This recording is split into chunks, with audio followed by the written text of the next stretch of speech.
Hello everyone, my name is Brendan Lee and today I'm going to be taking you through an F1 22 setup tutorial. We're talking aerodynamics, anti-roll bars, ride heights, tyre pressures, differential settings, everything that is in the setup options of the game I am going to be covering for you to make you more comfortable, faster and more overall complete as a driver today with your setup knowledge at hand to go with that capability. With that being said, what I'm going to be doing is showing you the changes in the setup menu, then going on track to explain them and show the effect that it has on the car. At the end of the video, I'm going to be showing you my baseline setup that can be everywhere, go on every single track on the F1 22 game, and that'll be a good baseline setup for you to use at home and start tuning to the finesse details that you want to have with your driving style. With that being said, let's get into the heart of the video and I will see you in the pit garage of Bahrain to get started with aerodynamics. First and foremost, talking about the aerodynamics, you can see we're starting off the baseline of 25 wing and we're going to be putting the maximum downforce, and you can see in a straight line at the top right, that red delta, we're losing dramatically top speed, maxing out at 198 kilometers an hour down the straight. Now we're going to take that wing down to minimum, and you can see we are accelerating like a rocket down the straight, going up to 340 kilometers an hour, and that's a huge difference. But the downside of using lower aerodynamics is, of course, cornering is much more difficult with this lower dynamics. You can see through turn one, it was so wide, whereas maximum aerodynamics were easily flat. In fact, too slow through turn one. The critical factor is to be able to find the balance there. With the on-throttle differential, the higher the on-throttle differential is, the more stable the car will be throughout the cornering ability and getting on traction especially. The downside of this is you do not have the ability to use peak traction or using lower on-throttle differential. Your car will be more snappy, but has the ability to run at a much higher grip threshold. So in summary, what the on-throttle differential can do for you is the lower the setting, the more potential the car has in the traction phase to maximize lap time. But of course, that comes at the risk of snap oversteer, as I'm illustrating there. And you can see the ideal setting for me around Silverstone is often 60% on the on-throttle differential, and that can give a good balance between peak traction and the ability to have stability throughout the corner. The off-throttle differential works in a very similar way. The higher the setting, the more stable the car is, but you'll have massive understeer by running higher off-throttle differential. You want to be running as low as possible in this. When we put it down to 50% off-throttle differential, can really be optimal for qualifying, but when you start to get into that racing situation, you can see having snap oversteer on the entry to the corner here and fighting the car all the way through, you're looking for about 53 of the off-throttle differential to have a good balance between turning ability and stability in the car. Maybe 51 for qualifying, 53 for the race can be a good balance. The camber settings in the game are not really anything functional in the F1 22 game, so it's about right, left, and that's the fastest way to go. With the suspension settings, the higher the front suspension, the more sensitive the bumps it's going to be. For a chicane, for example, it's very difficult to maximize the curbing possibility. But also, the higher that you go on the front suspension stiffness, the more understeer that you're going to have. You can see turning in to these turns and having massive understeer throughout the apexes, not really getting the front tyres to bite into the corner.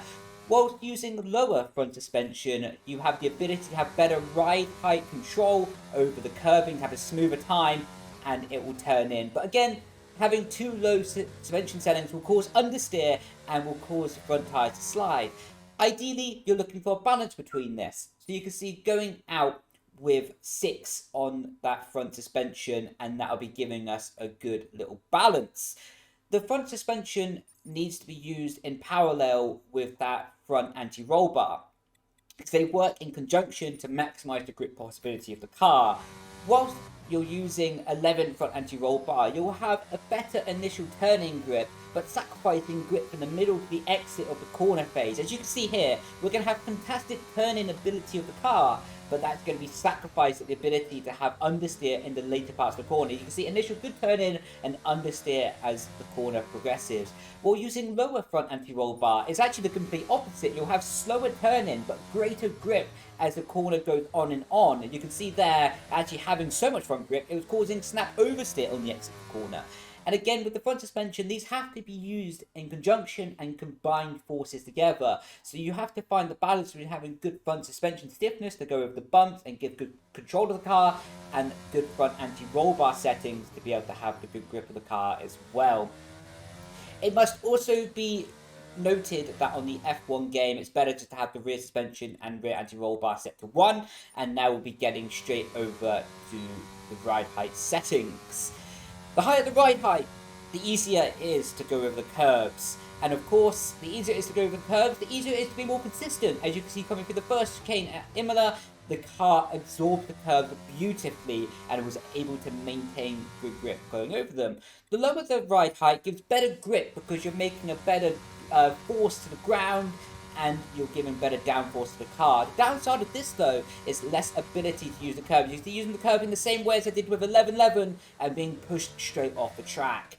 With many things on the setup, you need to find a good combined force. So for example, running 4-4 with the ride height gives me good ability to maintain some curb usage while maintaining peak grip downforce on the car as well. The next thing we're going to talk about is the brake pressure.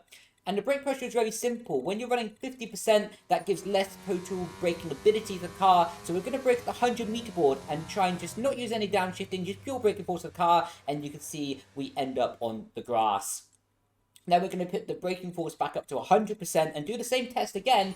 And you can see the car is going to stop significantly faster, about 3-4 meters faster as well. The next thing we're going to be talking about is the brake bias. When you're running the brake bias towards the front, you have front tire locking, 70%, you can see locking up both front tires and running wide straight away. What we're using 50% is the optimal braking balance in the F1 22 game. You can see we get good rotation. Generally, if you're locking up the front tyres, bring the brake bias slightly further back. If you're locking up the rear tyres, push it 1 or 2% forward. The final thing we're going to be talking about is the tyre pressure. The higher the tyre pressure, the faster the initial response of the tyre, as it will have better rigidity within the structure of the compound. Of course, this will lead to overheating and sliding within the tyre as well if we are not careful.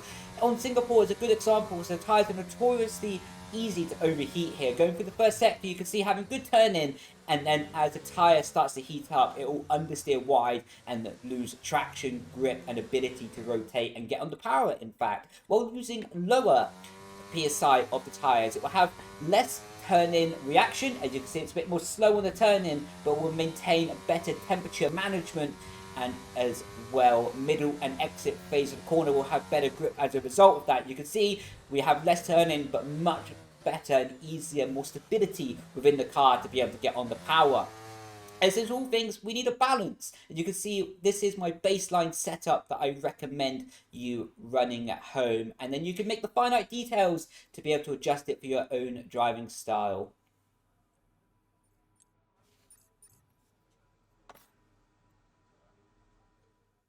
Thank you everyone so much for watching the video. If you enjoyed, be sure to like, comment and subscribe. Comment what videos you want me to be doing next about helping with driving style, maybe more setup tutorials, anything that can make you feel more confident, complete and faster as a racing driver. I'm more than happy to cover in a video for you. With all that being said though, I'm going to head off and get back to training. Thank you so much for watching. I will catch you next time. I've been Brendan Lee. Thank you so much. Ciao, ciao. Bye, bye.